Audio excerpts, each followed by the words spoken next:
Nous allons donc maintenant essayer de trouver facilement les différentes valeurs particulières des angles du premier cadran. Alors, ces angles du premier cadran, il y en a différents. Le premier important est l'angle de 0 degré, qui se trouve ici. Le second est l'angle de 30 degrés,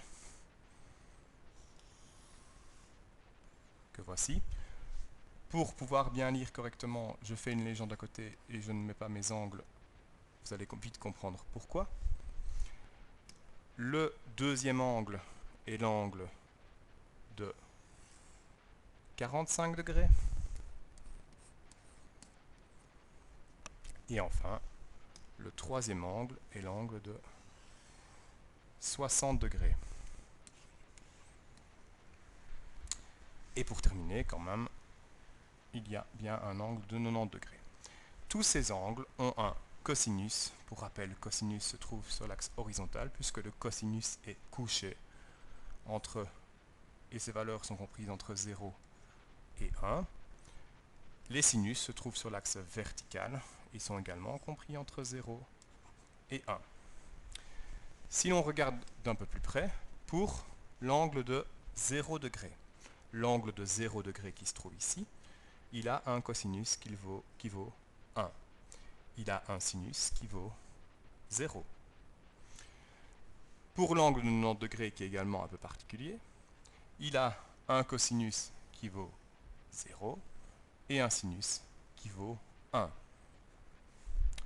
Nous pouvons un peu regarder maintenant pour les autres angles, notamment pour l'angle de 30 degrés, où nous voyons que le cosinus se trouve ici et le sinus se trouve là.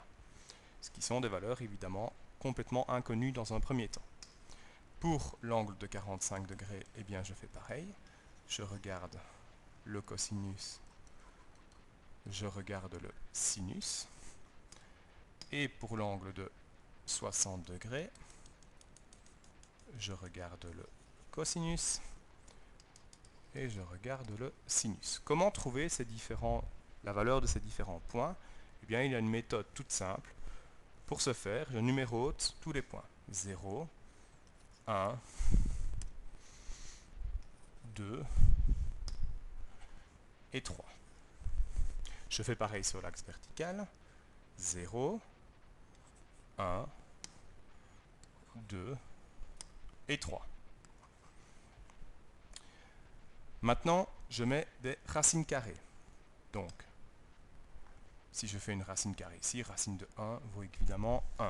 Donc ça n'a pas d'intérêt. Ici, racine de 2, ensuite, racine de 3. Je fais pareil sur l'axe vertical. Racine de 1 vaut 1, ça ne change rien. Racine de 2, et enfin, racine de 3. Et pour terminer, je mets tout sur 2.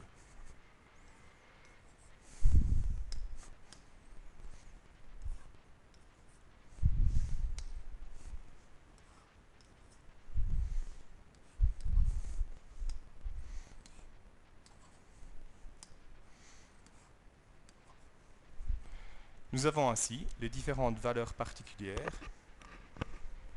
du cosinus et du sinus des angles du premier cadran.